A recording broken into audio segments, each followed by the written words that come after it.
Welcome back to the Analog Dungeon. Here's the final part of our episode, In Search of the Unknown.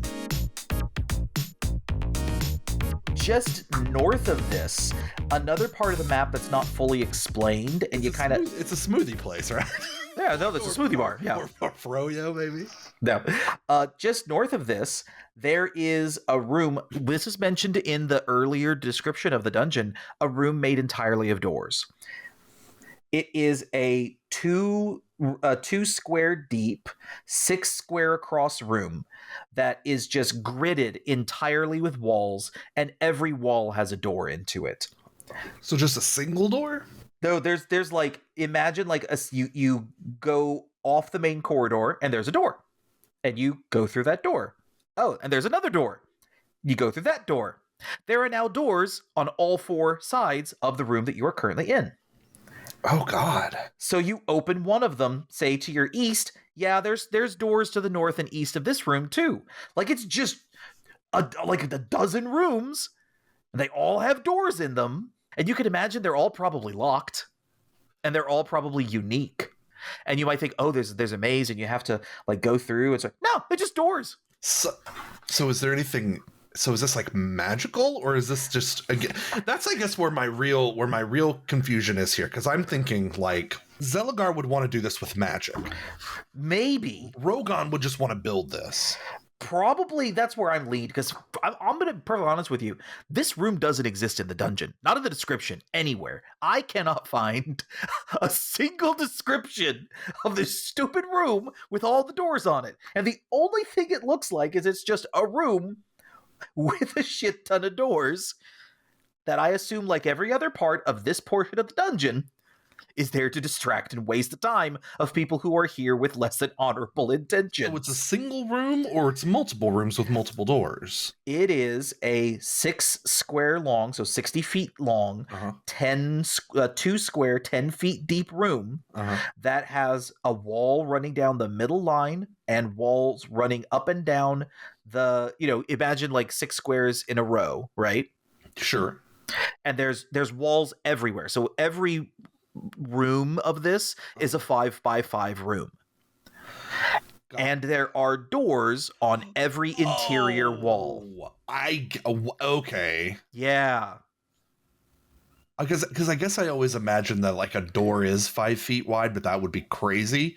No, the door is set into the wall. Yeah, but it's on every door of the room. You've played Ocarina of Time, right? Oh God, a long time ago, but yeah. Do you remember when Link has to go into the forest to find like the Stalkale, or to find the Deku tree, and he keeps getting lost? Yeah. They did the same thing in. It's a classic. It's a classic kind of maze where there's a door on all 4 sides of the room. That's what this chamber is. Wow. But again, there's nothing about it. It's not magical. It's just there's no description of this room in the module. Well, I think we've officially discovered what the unknown is that we're in search of. What the hell? No, exactly. The room is not numbered. There is no reference to it anywhere in the module, except an oblique reference at the beginning of the module where it said, doors in it. So they forgot what they wrote at the beginning of the module. They forgot. Perhaps. Like they're like, oh, you know what we should highlight? So here's how it went. At the beginning, they're like, oh, now we've got it all built out. We've talked about everything. You know what we should really highlight at the beginning, because I think it's such a cool thing. It should be the room it's just made up of all the doors. It's all weird. It's like all the cells with the doors in them. Oh yeah. And then like 3 hours later, they've smoked 3 J's each, because this is the 70s, right? And they're all high, and they're like, well, we finished with the module. I feel like we forgot something though. Nah, this looks good. And then they just hit print, because this is 1979 and that's how things happened. Yeah. But this whole kind of north and northeast corner of the dungeon, this whole we went wing, completely off the rails. It was there was and they even had like the storerooms and they had them hidden, but they weren't hidden. They were hidden because they wanted to look nice, not because they were like secret in it. And I was so this is such a well put together dungeon. And then they turn around and create indoor switchbacks that take you to a false second floor with stairs that go down into a maze in the middle for some fucking reason that hasn't clearly been used rec room in it. Why you wouldn't put that in a part of the dungeon where people actually get to? Who fucking knows? It's really just weird. A bunch of doors. Yeah. Welcome to the door room. Yeah. With and this is the key thing.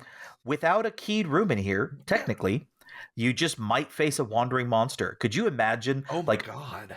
like wandering monsters in that room? So I guess so it's every square is its own room. So it's a 5 foot by 5 foot room. Basically. So you would have to like leave the doors open. I mean, if you could, there's nothing that says that there are doors that work that way. that's true. And like you said, some of them have got to be locked. I would imagine all of them are locked. Well, that I think people would get. I think you lock like 3 of them. Yeah. Because once you start opening them and they open, you're like, oh, okay, interesting. Once you hit a locked one, you got to get in there. Yeah. You got to get in there. Again, because there is no reference to this room, there technically is no need to key monsters to it and key treasure to it. Yeah. You're just at the DM's whim. What the hell is this room for? You might find a centipede, like a giant centipede in here for no reason. No, exactly. Welcome to the Door of Rooms. I'm your host, Mr. Centipede. Let's fight. Right. Imagine being someone trying to heal someone in here and the doors are fucking with your line of sight. Oh my God. Right. Or a wizard who has 1 spell left. Yeah. You don't want to good Lord. Now, admittedly, if you dropped a shatter in here. Yeah. I mean, that's, you know what you get if you drop a shatter in the room of doors. You get a lot of flinders. Russell Jones special. A classic description. Yes. That served me well over time. I want to backtrack to one more piece that is actually pretty important. So all the way room of windows. So if we skip all the way back to that utility room I told you about, sure. which I was curious about the utility room. It's just kind of like it shares a wall with all of this stuff, but there's no way if you go to the utility room, you kind of look like you're going to a dead end. Right. Unless you keep going past the utility room and around the corner and oh hey, there's a wall, there's a door. That door looks like it heads to the same direction that the guest rooms are in. Maybe we should check it out. And that is where a pretty nasty pit trap is waiting. Oh, wow. An actually nasty pit trap. A pit trap that has 3 times the description as all that stuff that I just described to you. So a really nasty pit trap then. Seriously. Perhaps maybe punji sticks in the bottom? Well, it's important for a couple of reasons, and here's why. Just to the east of this storeroom is a dead end to the corridor with a false door on the north wall where the corridor stops. So a false door that is like a door that's like bolted to a solid wall false door? Yes. Okay. It looks like it's a normal door. Yeah. But when any adventurer approaches the door within 5 feet of the door, which is at the end of this corridor. Sure. The weight triggers the trap, causing the entire 20-foot section of floor between the false door and the wall opposite it to open up. Oh, this is a pit trap not just for you, but for you and all your friends. Everybody in the corridor behind you. Yeah. And you don't have to touch the door. Nope. Wow. It's weight sensitive to the 5-foot space in front of the door. Damn, he's taking the gloves off now. I was waiting for it to happen. I knew it would get here. Yep. But the man has taken the gloves off. A giant crack opens in the center of the floor as the middle drops down and the sides slant inward, dropping all characters and their equipment through the 4-foot wide opening. So it creates a funnel, a triangular funnel that points down and feeds everyone down through this 4-foot opening. The bottom of the trap, 40 feet below, is a pool of cold spring water. Okay. In a room of the lower level. If you go through this, you fall to the lower caverns beneath Quasqueton. Okay, so you then officially enter the lower level then. Yep, that is one way that you could find. Remember, we said that there was a stairwell that took you down into a mining chamber from the throne room area. Yeah, this is super close. That's the speed run. That's the speed run path. Yeah. This is the unexpected way to wind up in the caverns. But no punji sticks. You're not going to take damage. You're just going to get real cold. Well, This is a pretty deep pool and pretty wide. Those falling through the trap will sustain 1 to 4 hit points when they hit the water below. Okay. And because the pool is about 8 feet deep, characters heavily encumbered, Okay. more weight with more than 50 coins of weight equivalent, Fair. will risk drowning unless they free themselves of their bulk and weight after landing in the water. So the guy, How many of our adventuring parties in modern D&D actually track encumbrance, right? That's true. So the guys that managed to remove the statue of the hot babe from the tavern and have it strapped to their backs, those guys are screwed. I mean, this is anybody wearing heavy armor. Well, fair. But at this level, I mean, I know in modern D&D, could you even afford heavy armor? But probably, at least scale my. I don't even know what sort of armor you had available. No, exactly. It just says any character heavily encumbered with more than 50 coins of weight equivalent. So whatever weighs the same as 50 gold coins. Which doesn't seem like much. It does not. No, not at all. If any character heavily encumbered does not free themselves of their weight, they will have a 90% chance of drowning. Wow. Modified by a minus 5% chance per point of dexterity. And then there's a formula for helping to explain that. Yeah. They get to it, but it takes a minute. In addition, the water is freezing cold, requiring constitution checks the longer they stay in it.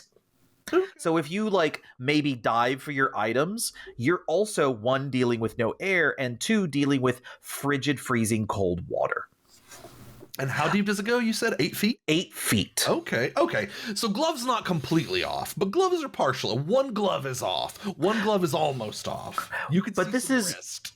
Yeah, this is definitely an example of the more simulationist mindset when it comes to this kind of dungeon, this kind of adventuring, and the ways in which characters are expected to both engage with the environment and be aware of the environment. A much higher level of basic kind of common sense when it comes to environmental hazards. The well, of course you're going to start drowning. You're wearing heavy armor and water, whereas everybody else in modern day D&D might be like, but that sounds lame. That doesn't sound fun. That sucks. That's not fun. Yeah, no, exactly. Rule of cool, man. Go back in time and say rule of cool to anybody who was going to run you through In Search of the Unknown. They'd be like, rule of what? I'm not here for fun. This is to teach you a lesson about life. Yep. And the trap resets. Yeah, because you ain't getting back up. No. Wow. Okay. Like I said, gloves slightly off. Gloves not entirely off, especially for a module from before 2005. Right. So from this area, for this northeast corner, you can proceed westward because there are more rooms to the west. You basically imagine if you're a guest in Quasqueton, you're being led by Rogon or Zelagar or possibly someone else. Melissa, you never. Sweet Melissa, yeah. You're being taken to the guest rooms. Well, you're led to the east, up, past through these winding switchback corridors. Right. If you were to take corridors that are branching off to the west, however, you would find yourself in another more utilitarian portion of Quasqueton, with a series of implement rooms full of heavy chains, iron vices, mining jacks, basic and maybe fairly expensive equipment to be able to fill the dungeon out with, all of its pieces that are needed and to construct it further. Right. You would also find another storeroom, and then one of the other things that's mentioned above, you want to talk about wasting time? The teleportation rooms. Oh, Lord. Yeah, we discussed this at sort of the very beginning, right? This is basically a complete fuck you to anyone who's actually trying to write a map or draw. Yep. And this is how it's described. A strong magic causing teleportation has been permanently placed upon these 2 rooms of equal size and shape. This is a trick to fool and confuse unwary adventurers and is designed to upset their directional sense. Yep. Both rooms function in the same manner once their doors are opened. In each room, at the corner farthest from the door, is a shiny, sparkling outcropping of crystalline rock, which will dazzle when light is reflected off of it. In both rooms, the outcroppings are identical. This might be one of the few, like just like the giant tawdry statue, one of the few things that people come across and they're like, oh, finally, dear God, real loot. Yeah, something we can take. Yep. Oh, no, not so fast. Once adventurers enter the room to investigate this, Man, he does not. He really likes to hide the trigger for this shit. right, the entire party is instantly teleported to identical locations in the other room, whether they be in the room itself or nearby in the hallway. Wow. Yeah. This was a big some cartographer pissed him off at some point in his life, and he was like, buddy, I've got something for you, and I'm going into a D&D module. Because this is a real fuck you. Like, one person, doesn't have to be you, steps into the room and the whole party, no matter where you are, gets zipped to somewhere else and your map is useless. They're blinked. This teleportation occurs without the adventurer noticing it has occurred. Yeah. That way, there is no way of feeling that anything unusual has happened. Oh, yeah. And of course, this means that, although they are in different locations facing in different directions, the adventurers will still have reason to believe that they entered the room through a door on the east wall or through a door on the south wall, which looks exactly the same with the corridor outside. Right. To reflect this fact without tipping off the players, because again, you and Mike Carr are here for one goal, and that is to fuck these people over. I love how granular he's getting on. Now listen. No, seriously. This is what we're doing. We're fucking these guys over. And here's step 1 through step 14 of how to ensure that they are as fucked over as possible. DM, this is Mike Carr. I am speaking to you through this adventure. I know that you think that you're here to help your friends have a good time. They are not your friends. They are not your friends. They trust you, and you are going to use that trust against them because that is your God-given right. You are the deity of their world, and you have created this to teach them the lessons that they so richly deserve. You're dungeon master, not dungeon suggester. I love this. So power to reflect this, here's how far Carr goes to help. He really wants this to work. To reflect this fact without tipping off the players, the dungeon master must turn his or her map on its side in order to be able to correspond to the direction the players believe they're facing. They're going in. Oh, yeah. God. Like, don't turn the map around to indicate, oh, which direction are you facing now? Yes, No, you got it. Your personal map around. Oh, yeah. Oh, yeah. They may question the dungeon master and even suspect a mistake has been made. My car has run this 50 times. He has heard it all. Yep. He is preparing you. He's preparing you for battle because you're going to have to argue with a nerd who's been writing a map for 6 sessions who's going to go, but my map says this. You're going, well, your map's wrong, Sparky. That's what the next comment is. Players may argue with comments such as, wait a minute, this can't be like that. We just came that way. When this occurs, the DM should avoid argument and simply state things as they are in the new location, letting players puzzle over the problem. No, he's like, I don't know what to tell you, man. The corridor goes that way and turns this way, and the corridor goes that way and turns this way. It's even more sinister than I initially assumed it would be, because it doesn't just move them to a different place in the dungeon, and then they're like, oh well, we're clearly in a different place. Like it seriously. This may be his masterpiece. Like, this is such a subtle, and you can't do this these days. Like this is a thing that if you are listening to this and hoping to get some like pointers about how to run dungeons, first of all, that's expressly against our wishes.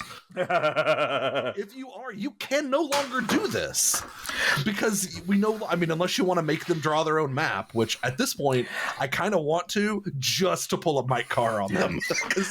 This is fucking amazing. This requires so much of clearly you're doing this in theater of the mind. Oh, yeah. You're doing the exploration and they're drawing. No, exactly. Yeah. But the players are responsible for drawing the map. You are not a dungeon master on a virtual tabletop revealing the map that you pulled off of Etsy. That's true.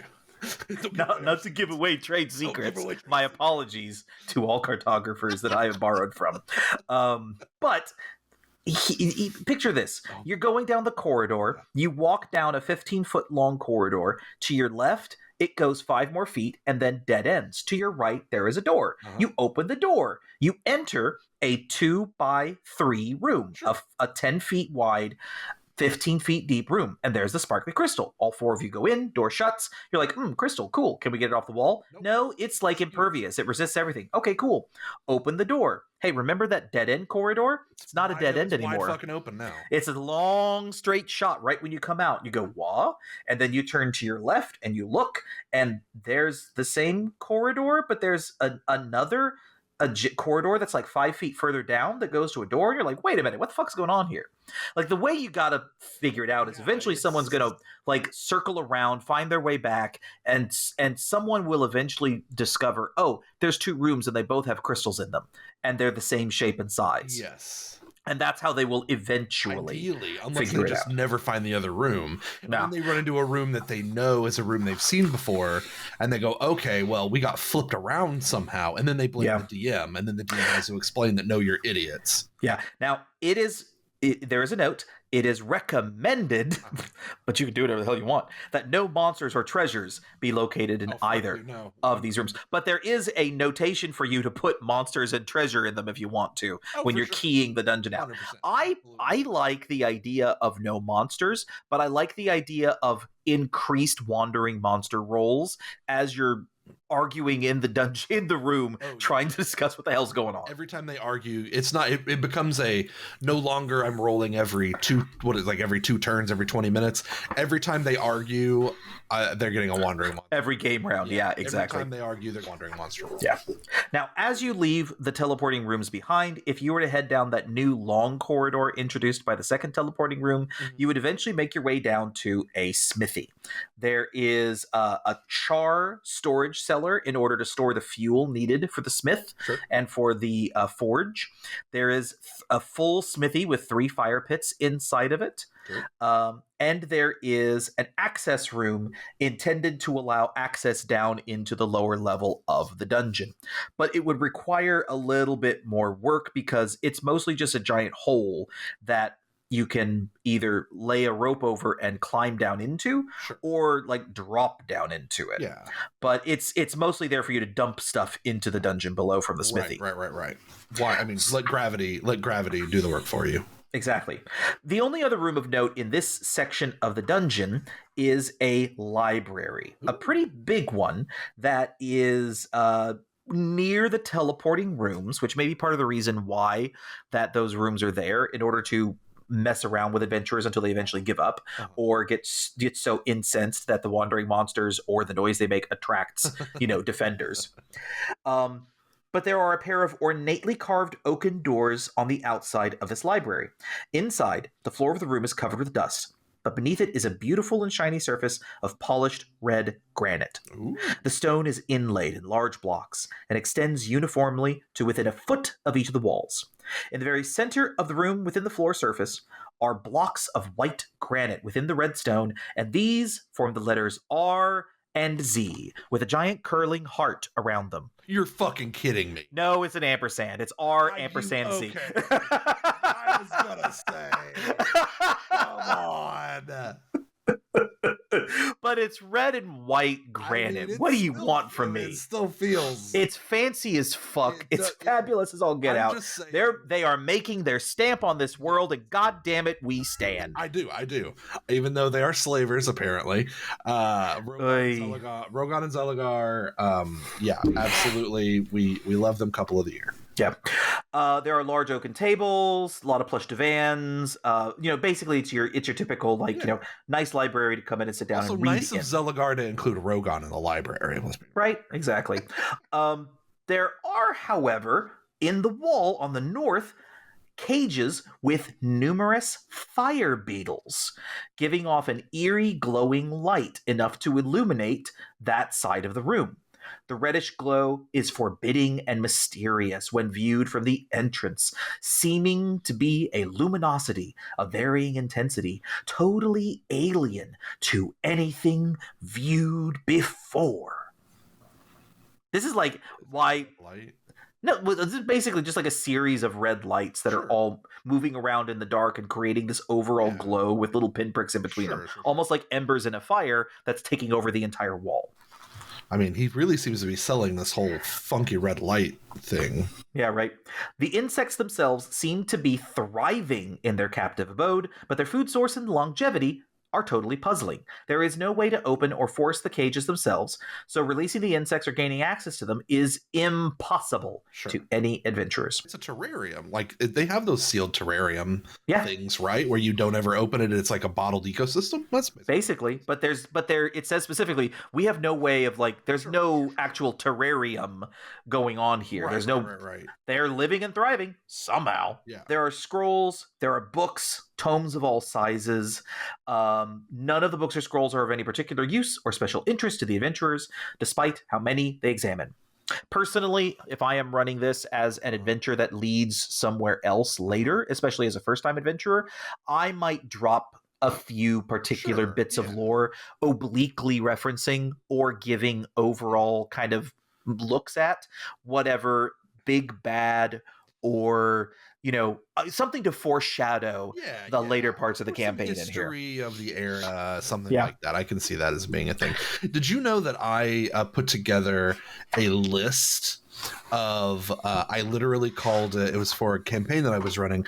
I literally called it 100 boring books, and it's actually called 100 very boring books. And I wrote down the title, a brief summary of the contents of the books, an author name, and the number of pages and what the book looked like. I wrote down 100 separate books. And I've used it anytime I stock like bookstores or libraries. When someone says they pull a book off of the shelf, I have a list of 100 boring books. And I just opened it because it made me think about it, and I tried to base it off of. I opened eBay and looked at people selling bulk books in specific colors. Because apparently that's a thing that, like, when you want to decorate with books, you can go on eBay and be like, yep, I've seen those. Yep. So I was looking at them, and so I tried to make them the most like boring, like weird. So like, how else do you get your rainbow hued Instagram bookshelves, right? Exactly. Don't come at me. I know they're all real on your shelf. I'm just, you know. It's for the bit. So it's like a couple of them are like Nothing So Strange by Hiram Treasuremark, a small white book of conservative Stoic philosophy, well worn with marked pages and marginal notations, 144 pages. Lives of the Kings by Xander Twinning, a thick, dull brown book. It contains short, rather dry biographies of various rulers throughout history, 397 pages. Fancies I could just see and Fond Memories by Lally Tearfall, a small, appropriately sized book of gnomish poetry bound in soft violet cloth. Oh, fuck. We get down with some gnomish poetry. 222 pages. Yeah, it was a project that this is the sort of person I am. I work on 100 very boring books, but I tried to make them as like boring as possible, but I wanted so many that I wanted to be able to, and this has worked a couple times. Someone will be like, well, I'll open another one. I was like, oh, well, that one is, and they just launch right in. Okay, you think I don't have enough of this? I'm a dungeon master. This is the shit I get into. Sadly, that has probably been eaten by an AI large language model and is likely reproduced by. But man, that is, I would love a table like that. It's fun to be able to build off of. There's little in jokes in it just for me because again, you see repeated authors a couple of times, and then there's two authors who like write about each other. So if you oh god, if they're like specifically writing folios in response to each other and pissing each other off, it's like military. It's like militaria. So oh god, yes, like two generals who just piss on each other's tactics the whole time. But it's like it's Burr and Hamilton all over again. It's like 4 out of 100. Email me and I'll send you the list if you hear this. Yes, it's great. Awesome. Anyway, continue that. All right. So curling to the south from this area, if you were to go back by those secret hidden storerooms at the beginning, there is an access way which takes us to the southwest wing of Quasqueton, which you can also get to from the opposite side by taking that western corridor off the original kind of four-way where our dead adventurers were at the beginning. Oh, this is the last section of the actual upstairs, right? That's right. We have made it around to our final little mini wing within Quasqueton before we descend down to the caverns below. There are only real 3 rooms of note here, but one of them is particularly of note because it is featured in the artwork on the front of the folio. I am familiar with. I have seen that artwork. I was wondering when we were going to get to their mushrooms, right? Yeah, there's a bunch of the artwork at the beginning of In Search of the Unknown has 3 adventurers, a fighting man, a cleric or magic user, as well as an additional. Maybe an elf because we don't see any ears, but maybe a magic user. And they're surrounded by mushrooms. If you go inside to the first page of the manual, the actual module itself, you will see another adventuring party, this time with a very clear parafighting man, a dwarf, a little short dwarf, and a wizard with stars on their hat, as all wizards should have. Classic Saturday morning cartoon wizard, yeah. Yep, and then more mushrooms surrounding them with a doorway in the background. And that's what you will find in this corner. The guy in the background of the original image, which is basically in like yellow and black, he looks so much like David Crosby that it cannot be a coincidence. That is, you will not convince me that is not David Crosby in a skull helmet with a long sword. I kind of want to name the 4 inside the 4 adventuring party there: Crosby, Stills, Nash, and Young. Yeah, that's basically. And Crosby definitely the guy in the bear like bear fur jerkin with the long sword, like poking at a mushroom. Because that's what you need your longswords for, to poke at various mushrooms with. Poking at various mushrooms. Yeah. Well, the first thing that players could possibly come across if they're entering into this area is a giant curling dead-end corridor. It's got a couple of doors in it, but it literally is just a corridor that goes nowhere. It spirals in on itself like a nautiloid shell until it just ends. There is some implements and construction tools that indicate that this was attempted to be like set aside to be built for something else, but no one can say for sure. The other room that you may encounter first, if you're coming in from the center, the main entryway, is a meeting room, long and narrow, which served as a form of auditorium or gathering place.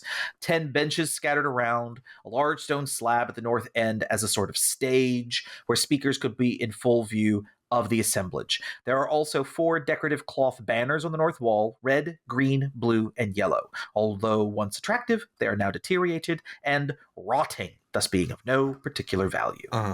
And then in the kind of main back end of this, taking up most of this wing, is the garden room.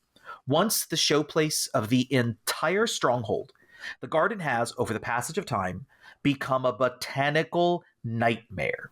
With no one to tend the gardens, the molds and fungi have grown out of control. It's an L-shaped room with a long north arm and west arm. At the end of each of these extensions are large, semicircular stone formations overgrown with fungoid matter. In the southeast corner of the room is another similar outcropping, likewise covered with the underground vegetation. In the center of the northern wing are 2 large sunken pits, each 10 to 20 feet in size. Approaching the room for the corridor to the south reveals an eerie and forbidding sight, as unusual growths have extended themselves from within the room into the corridor, spreading inexorably onward and away from the garden room. This is when you forget a potato in like a cabinet, and it starts growing out of the cabinet, and like it has that's exactly what this is. Yeah, the kind of black spreading tendrils from Stranger Things indicating the upside down's corrupting influence. Yeah. That's the kind of vibe that you're going for with this. Very much. Yep. Passing this feature and entering the room will reveal a sight totally unlike any ever seen in the outside world. It's a blue light.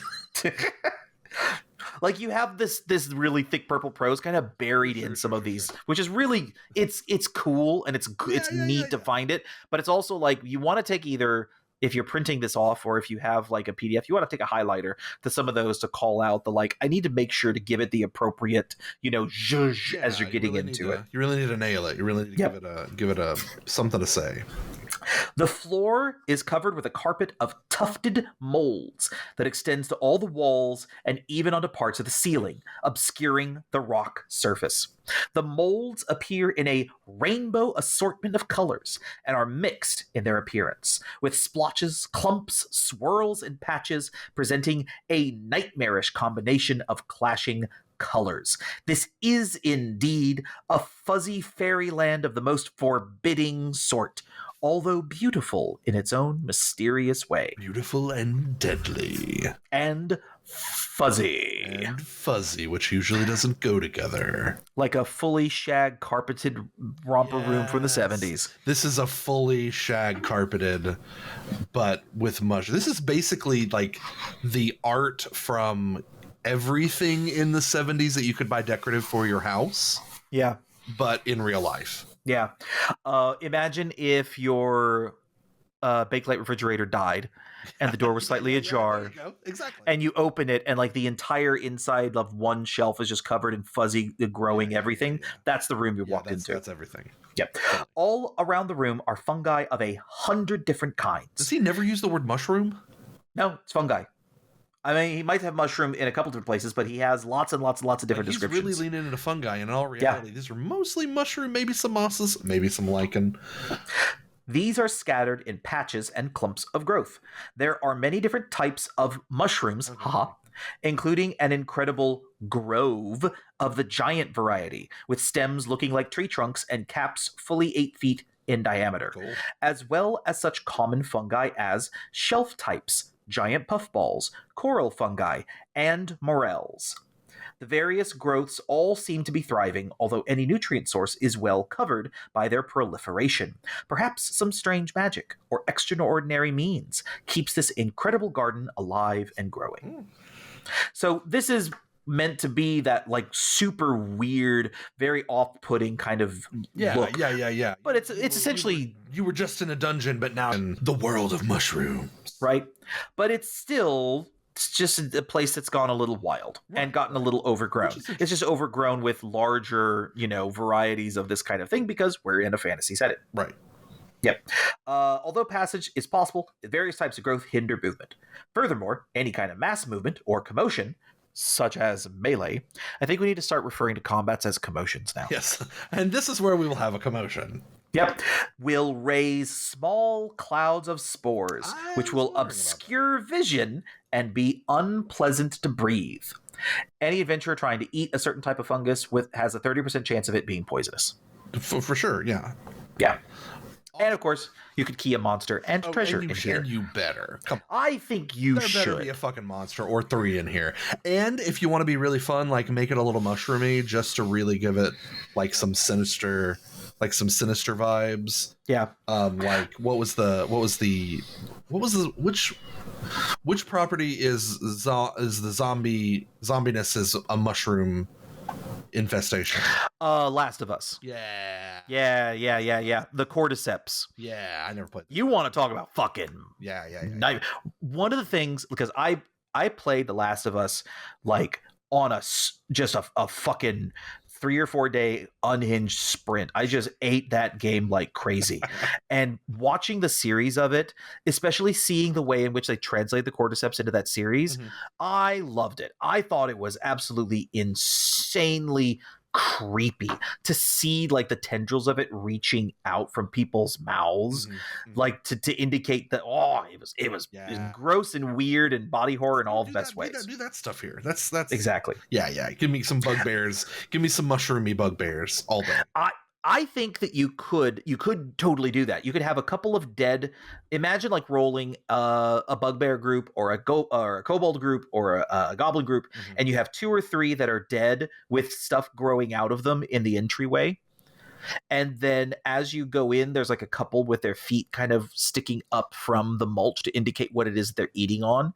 And then the back half of this are just full of those either kind of poisoned but obviously overtaken, and some that are just like completely overtaken by mushroom creatures, and they're just lurching and attacking you.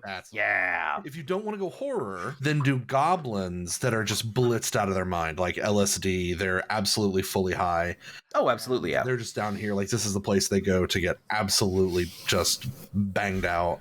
Just cranked. Yeah, they are like laying on their back, staring at the ceiling. You walk in, they're laughing. Oh my God, Glormak, there are tall people in here. Oh my God, not tall people. And then just really lean into it. Yep. That's how you make them friendlier. All right, so that takes us through the entirety of the upper levels of Quasqueton. So this last like 30 minutes or so of where it really kind of went off the rails with the weird switchbacks and stuff. Yeah. Have you ever heard of the Winchester Mystery House? My first thought was this was going to be a Supernatural reference, which felt odd coming for you, but no, I haven't.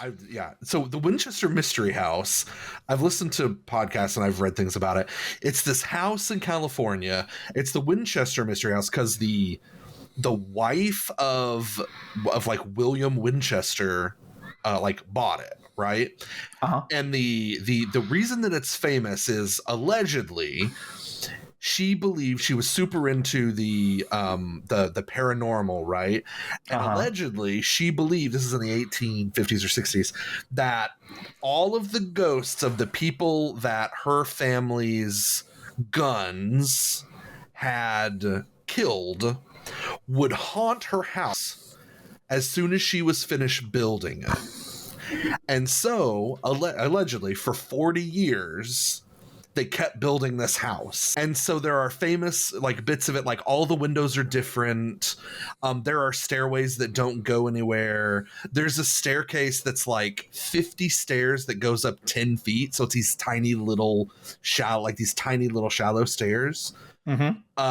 There's stairways that don't go anywhere. There's doors like on the ceiling, and she literally just like had them continually build it for 40 years to keep these ghosts. And it's like a tourist attraction now. It was severely damaged in like the earthquake because of course it's in the like the Bay Area in not San Francisco, like San Jose, somewhere around in there. And it's really crazy. And there've been tons of videos and stuff about it. But the back half of this, especially the hallway that like just goes to a point, that curls in and goes to a point, I'm pretty sure that's actually the Winchester Mystery House.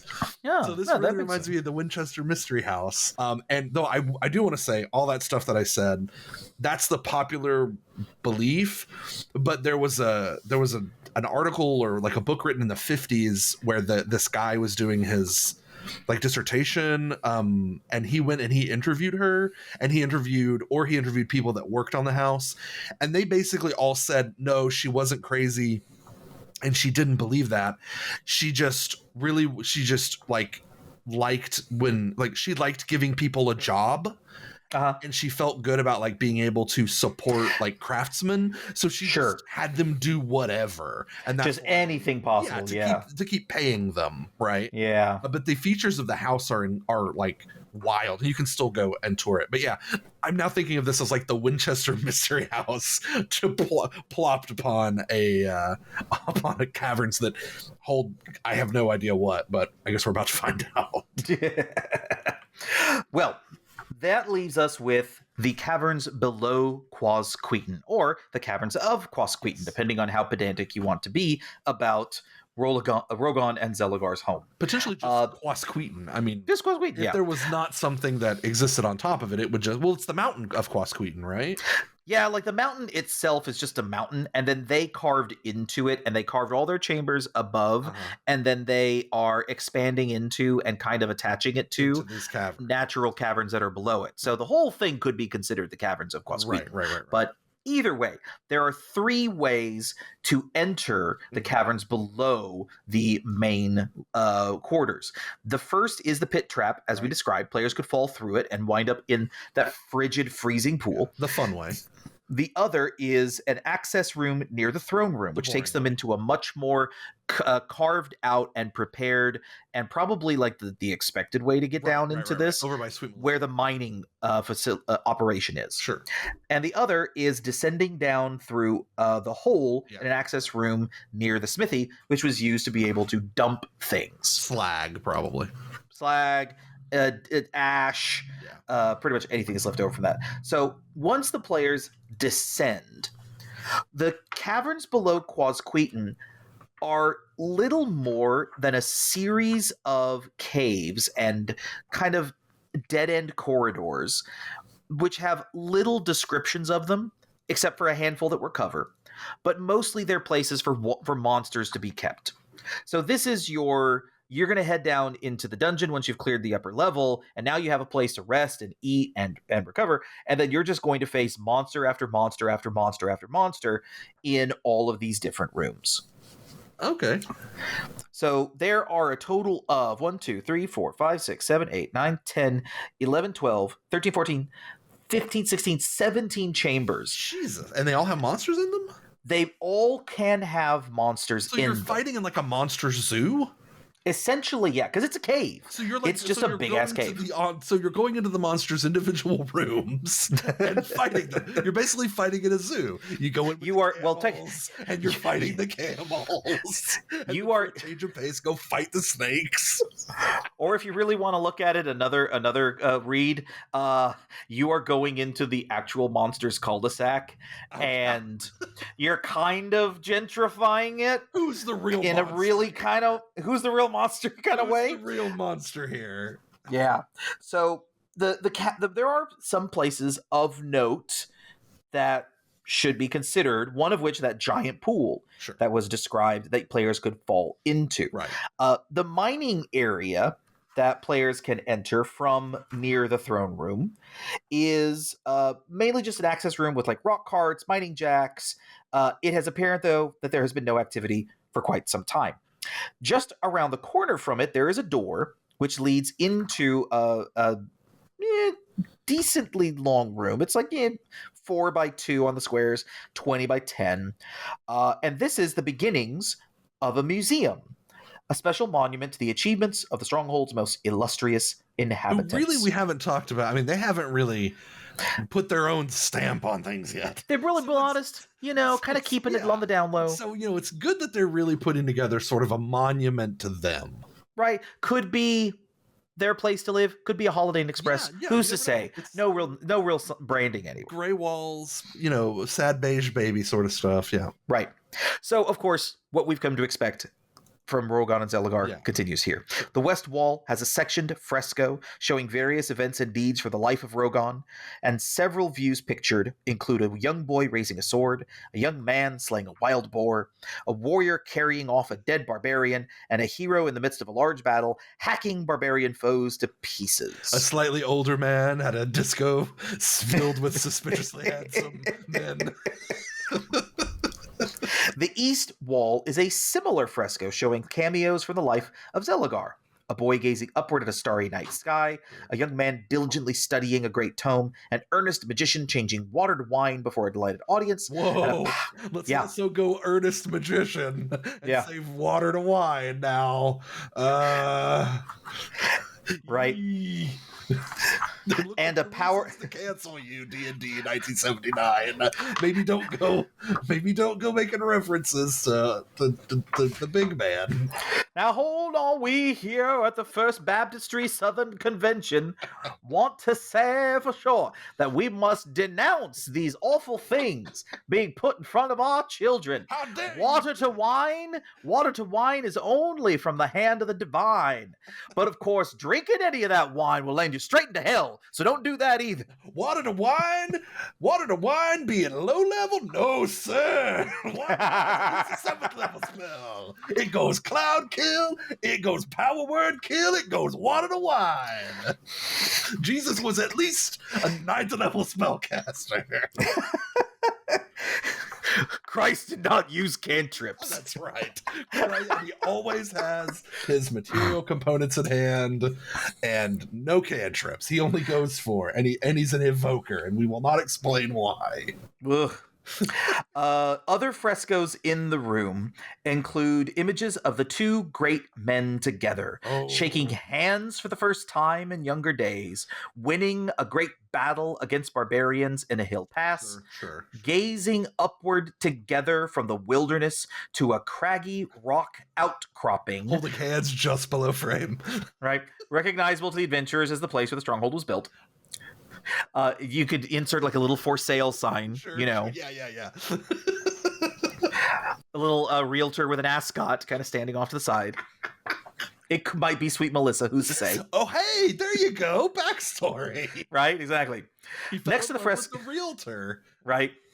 Next to the frescoes are other mementos from the past. A parchment letter of thanks for help in the war against the barbarians from a prominent landowner, a barbarian curved sword, and a skeleton of the barbarian chief, so identified by a wall plaque in the common That language. says exactly what it is, just in case you were unclear of their war crimes. Right, You put exactly. up a nice specific plaque. Yep. Also,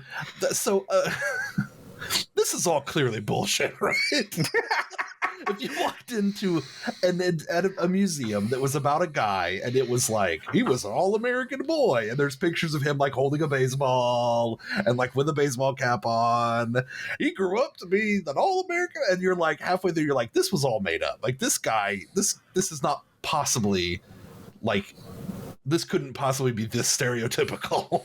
Like, the more rosy the image, the more you're pretty sure that this person may have held questionable views about which side was right during World War II. Oh, yeah. These guys were problematic. As much as I love them, they were definitely problematic. Right. The closer we get to painter of light style of portraiture, Yes. the more ick factor needs to creep in. As more frequently that you can like imagine it being like a 1920s newsreel, and right? That voice over the top of, this is where Rogan and Zeligar came in, and they really gave those barbarians what for. But also, like, there's hinted at the beginning that maybe they weren't the most it's said up, and maybe they were evil. Maybe they were, or maybe they had much more selfish ambitions at mind for doing the things that they did.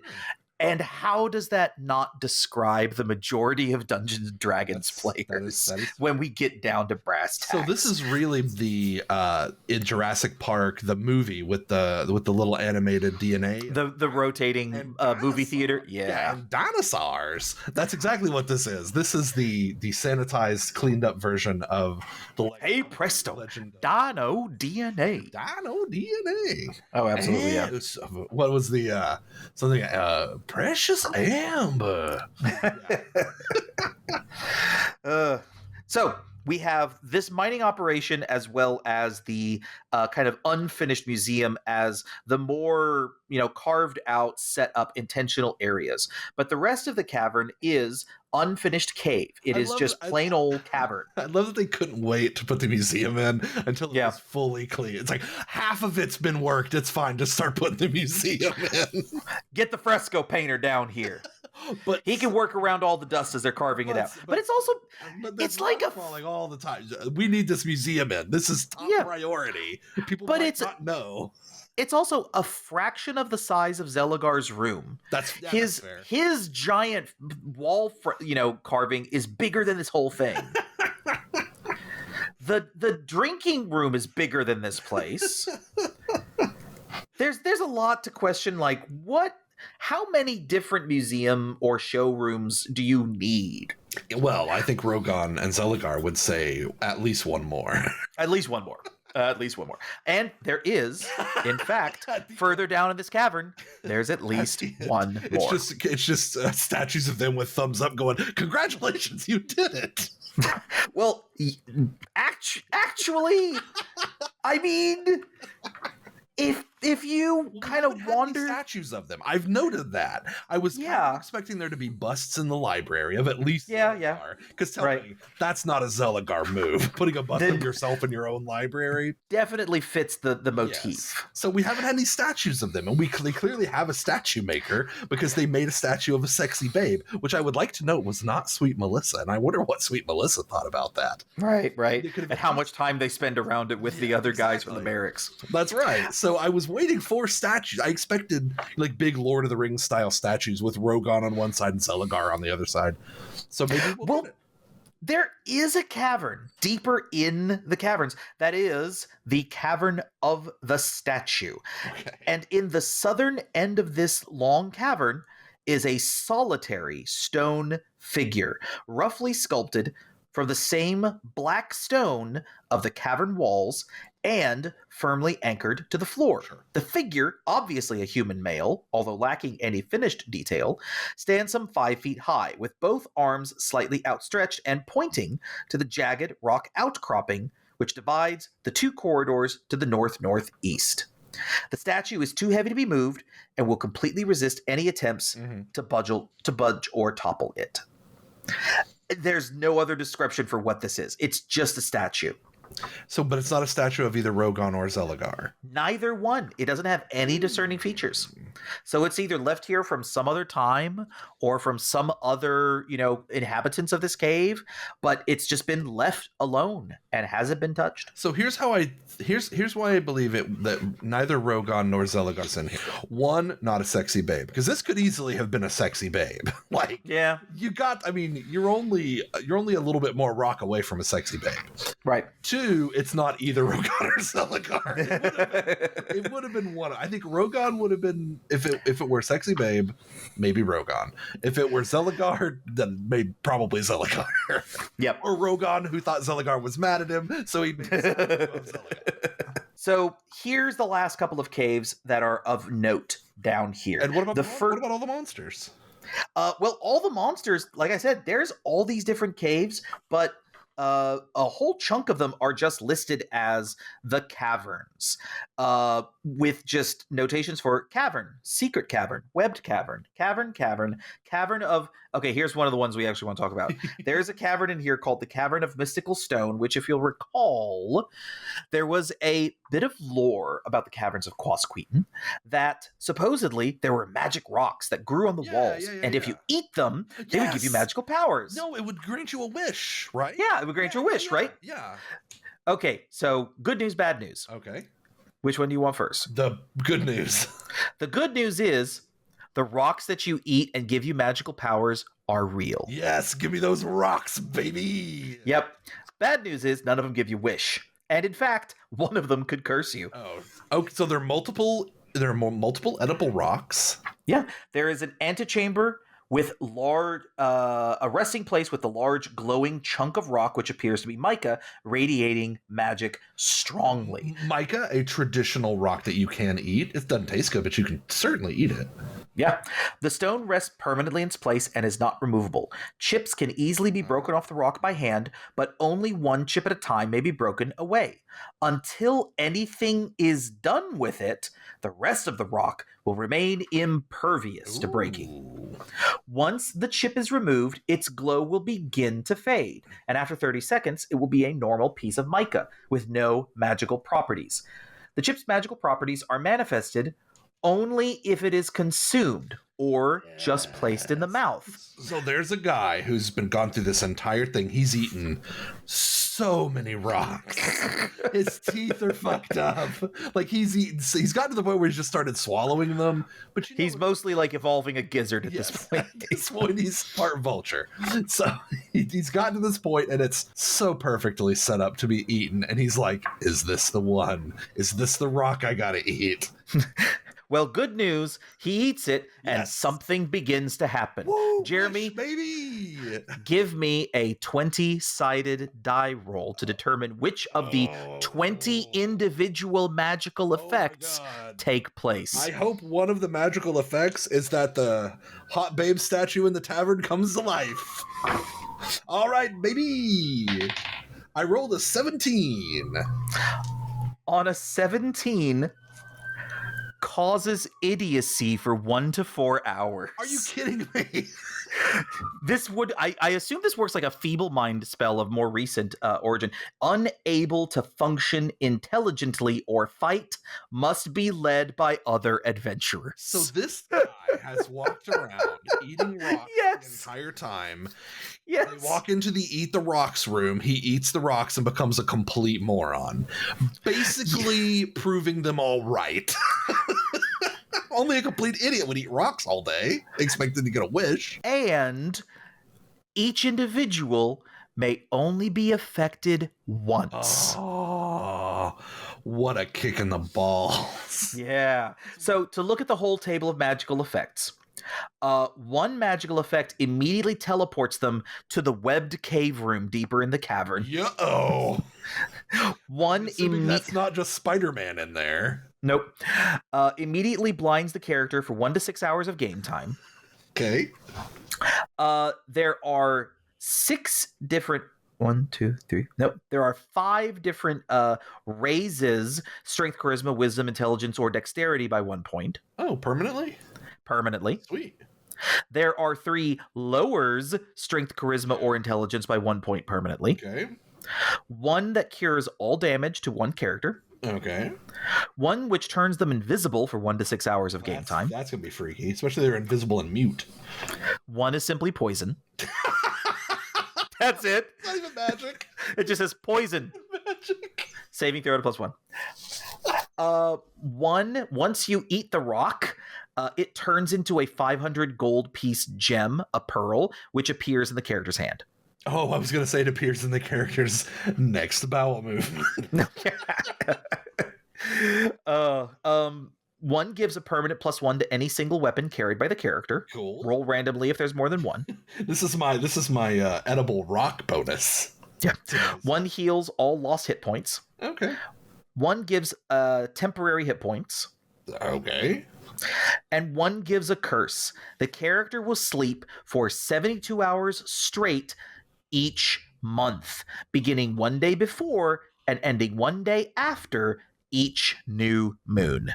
Wow. Yeah. That is wild. Yeah. Can only be removed by remove curse. You sleep for basically 10% of the month. Like 3 days out of the month. That sucks. Yeah. And then has no effect. If you roll a 20, you get no effect. It's an edible rock. Congratulations. It's an edible rock. That's it. The worst one for the guy. He gets it, he goes, "Are you fucking kidding me? Nothing happens. Set this up for me to eat this rock. I ate all these rocks and I ate it. I rolled a 20 and nothing happened." Right. Oh, classic. Oh, right. God, the saga of the rock eater. Yeah. All right.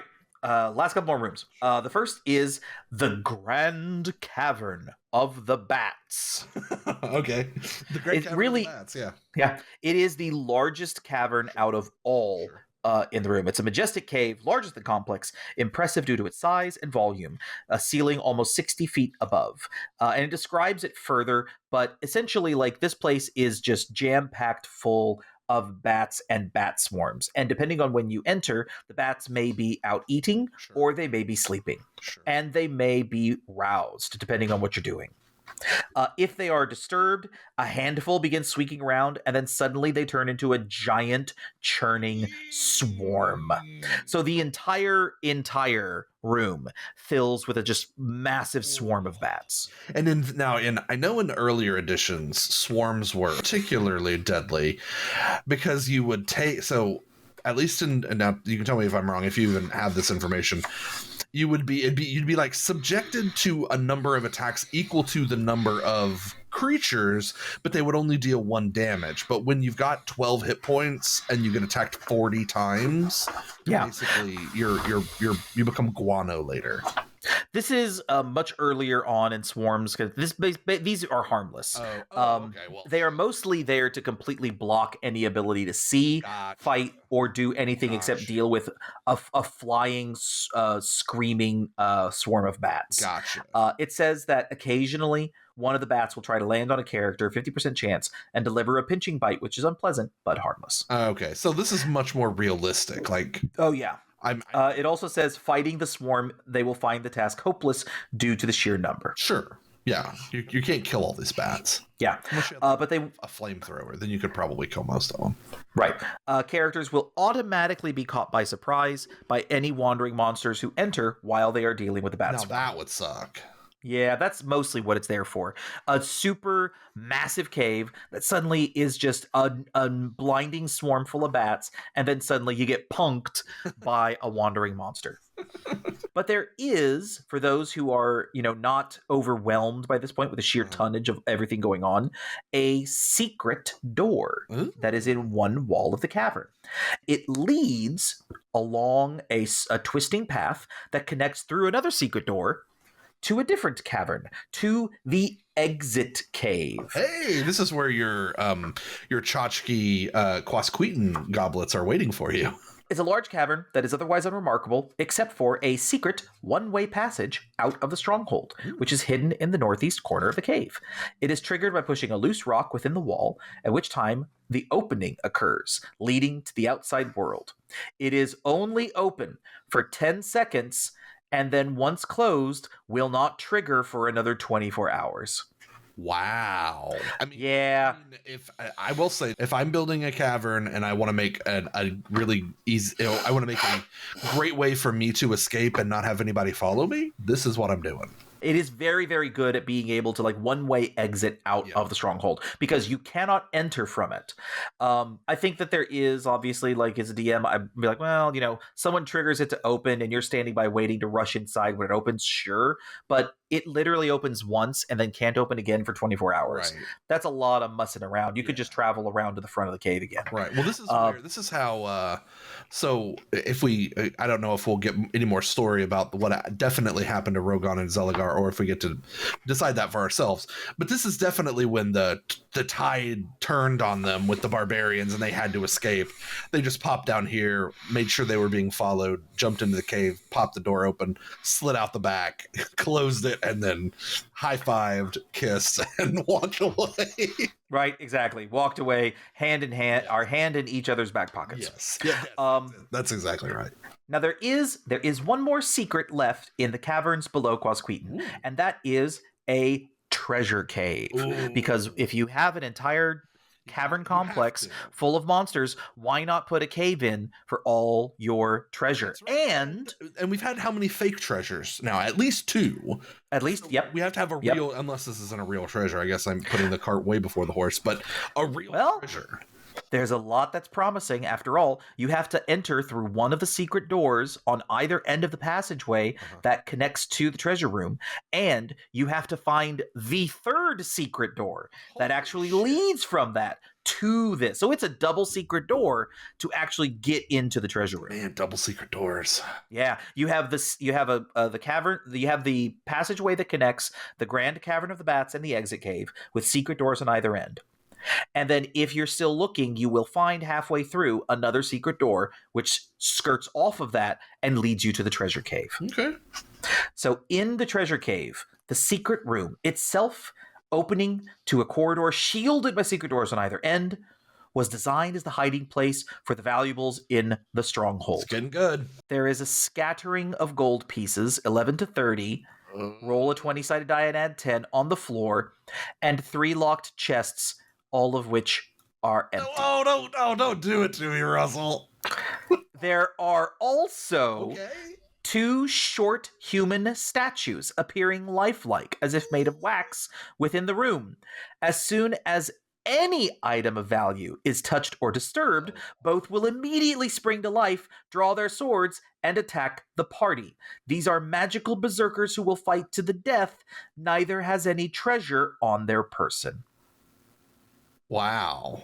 Yeah. Much like the unfinished museum, this was a storeroom built, protected. Treasure that they didn't put any treasure in. Right. Now, you could put treasure in here per the keyed thing and you could put an additional monster in here. Yeah, that's fun. Yeah. But I think in the spirit of things. Yeah. If you really want to stick it to them, this would be the place to do it. This would be the place where you learn the lesson.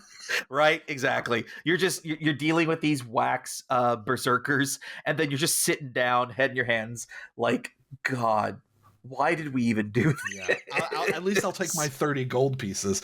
Pick your 30 gold pieces up, and then here. Which you have to split with all your retainers. Yeah, that's right. You brought 80 people to this dungeon, and so far, which is also a portion of your experience points. That's right. Yeah, so you're leaving here still level 1, and poor. Yeah, but those are the risks that you take when you go in search of the unknown. Wow. And that takes us to the end of the module. Wow. Yeah. What a ride. Yeah. It's Mr. Toad's Mr. Zeligar's wild ride. Now it is noted in reviews of this module, like after looking over time, while its structure is really good at being able to introduce some of the classic dungeon elements like map keeping, realistic like environmental traps, and real ability to screw and mess with your perceptions, as well as for dungeon masters keying dungeons up by stocking it with monsters and treasure and considering what's happening. It was relatively sparse as far as what it gave out. If you're trying to get your players to level up, they're having to basically rely on the wandering monsters to have treasure on them, or for the treasure that you are selecting to be significant enough to be able to get them across the threshold, especially if they are trying to play it tight and only go through this with like 4 people instead of like 5 or so, to bet on a better haul as opposed to survivability. Sure, because I mean that's calculus we don't really do anymore. But if you're thinking, okay, well, especially experience points, if I want to split the treasure fewer ways, let's bring in fewer people. And I mean you've got groups of troglodytes, you've got groups of, and it depends on when they get hit too. If you get hit with if you're trying to make your way out of the dungeon to rest and recover, and you get hit with a group of wandering monsters at the wrong time, or you fight a monster and you're like drawing attention by fighting it, and then you're like just barely out of the other side of that fight, and then you open the door and waiting for you in the hallway are other monsters. Right. That is what old traditional dungeon crawling is like. And it requires different tactics and thinking about it differently than we do today. And if you're a DM, I mean, on the one hand you want everyone to have fun, because I don't think most DMs, as much as we might joke, most DMs aren't going to be like, well, I'm just here to fuck shit up, even though you should. That's the proper way to play D&D. You're going to try and make it good, but I mean, even as you key the dungeon, there could be a situation where they're fighting a monster, you have another that you've keyed in a room, they leave, they happen to go the one short route to the next monster that you have keyed, and they meet a wandering monster halfway through. They've just had their fill of, and a couple of bad rolls, and they've just had their fill of combat for the day over the course of an hour, right? And they still have and there's lots to do. We just went through all of it. There's lots to do that I hate to say may not at the end of the day seem worth it, because a lot of this stuff was fun and interesting, and I think does teach you some stuff. And if you're brand new and you're learning, so it's fun, but like you're gonna think, well, was it worth going to the room of pools and fighting those 3 wandering monsters and 2 keyed monsters to discover, a pool that's boiling and then a pool that makes you drunk? Right. The payoff should be worth the risk. But on the other side of that is an adventure that requires you to carefully think about risk, and to think about risk in a way that is very different. Older dungeon crawls like this really do force you to think about risk in a different way than adventures today, which are primarily about character development, story, completion. They're about narrative, whereas this was very much about strategy. This was about how are we proceeding forward? How are we watching our backs? And there are reasons why stories from people who are motivated, who really do love older school dungeon crawlers, resonate the way that they do. Dungeon Meshi, the manga creator for that, loved old school kind of dungeon mapping and running. Lots of similar stories from people who, were raised on this kind of stuff and look back on it fondly, appreciate the kind of feeling that you get when you fought a tough monster in a video game multiple times, and suddenly things click and you get the pattern down, or you approach it in a different way, or you left and you came back, and you finally are able to overcome that hill. Yeah, overcoming obstacles. And it creates that feeling of accomplishment that is not just, well, we check that off and now we can actually get towards the thing we want to do, which is to get the treasure. It is the, can you believe what happened when we got run into by those troglodytes and we all got choked on the stench that they gave off, and we had to retreat, and the only way we survived is we lured them into that pit trap. Right, and they got flushed into the cold water, and we managed to not do that. Yeah. And then the knowledge that, oh, we're going to head down to the caverns below. Well, those troglodytes might be waiting on us. Probably not happy with us. Yeah. Yeah. I mean, the narrative almost happened by accident in a way. Exactly. And we see emergent narrative as a really highlighted thing from more open world games online, especially MMOs that do not have the strong, like World of Warcraft, you're following a certain line. Sure. But in EVE Online, your story is developed naturally out of the sandbox. Right. And that's what a dungeon like this is meant to be able to achieve. I like, not only is it that, but this specifically being a, quote unquote teaching dungeon, basically, it makes it not so unforgiving that you might miss that. Right? Because if you make this an absolute ass kicker, you're going to miss some of those immersion storytelling dynamics that you would have and that you want players to experience if you want them to get into it. Because that's really sort of where the goodness comes from, or where much of the goodness comes from in dungeons like this. Yeah.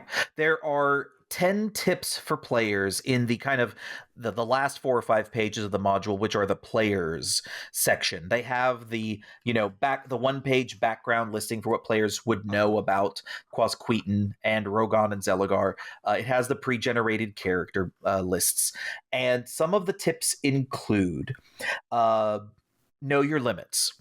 Your party may not be a match for every monster you encounter, and occasionally it pays to know when and how to run away from danger. Likewise, a dungeon adventure may have to be cut short if your party suffers great adversity and or depleted strength.